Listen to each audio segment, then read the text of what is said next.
On January 23, 2026, a single military move was enough to put the entire Middle East on edge. The United States officially confirmed the deployment of a powerful naval armada into the region, including aircraft carriers, destroyers, and support vessels moving toward the Gulf and the Arabian Sea. This was not a routine exercise and not a symbolic visit. It was a strategic signal, and history tells us that such signals are never sent without a reason. The announcement came at a moment of extreme tension. Iran is facing one of the most unstable periods in years. Widespread protests, economic pressure, internal political fractures, and growing public anger have pushed the Iranian leadership into a corner. When governments face this level of internal pressure, they often respond in one of two ways. Either they de-escalate to survive, or they look outward for confrontation to redirect attention and consolidate control. Former President Donald Trump described the deployment as a necessary step to protect American interests and allies in the region. On the surface, this sounds like classic deterrence. But deterrence only works when both sides calculate risk rationally. The problem is that moments like this are not driven by calm logic. They are driven by fear, pride, and miscalculation. Sending an aircraft carrier is not diplomacy. It is a military statement. There has been no declaration of war, no congressional authorization for direct conflict, and no announcement of ground operations. But the message is still unmistakable. If escalation happens, the United States is prepared to respond with overwhelming force. Iran, in response, has already warned that any foreign military presence in the region is considered a direct threat to its national security. This creates a dangerous gray zone, not peace and not war. History shows that this is where conflicts usually begin.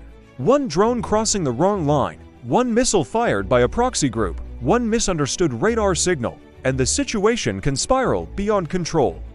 No leader may want a full-scale war, but wars rarely start because everyone wants them.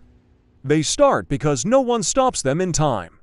The global reaction was immediate, and it was not political. It was economic. Oil prices jumped within hours of the announcement as markets reacted to fears of supply disruptions and instability in key shipping routes. Any conflict in the Gulf impacts global energy markets, inflation, food prices, and international trade. This is not a regional issue limited to the Middle East. It is a global shockwave that reaches every economy.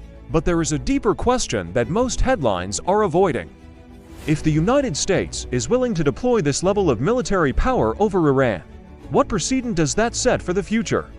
Does this move normalize military intervention as a primary response to instability? And if so, what stops similar actions in other strategically important regions, whether in Iran, Colombia, or anywhere else where interests collide?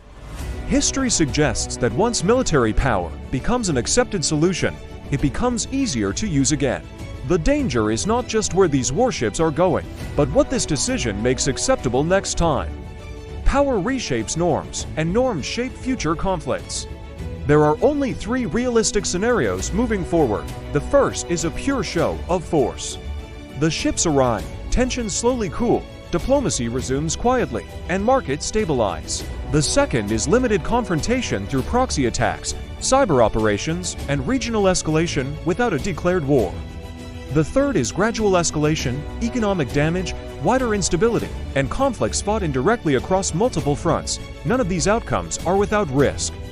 And the most dangerous factor is not intention, it is miscalculation. Strategic history is full of conflicts that began not with a clear decision, but with a single moment where restraint failed. This is not just another breaking news story. This is a strategic turning point. A major military movement in one of the most volatile regions on Earth, at a time when global stability is already fragile. The next move may not come with a warning, and once events are in motion, stopping them becomes far more difficult than starting them. The real question now is simple. Does this deployment prevent war, or does it prepare the ground for it?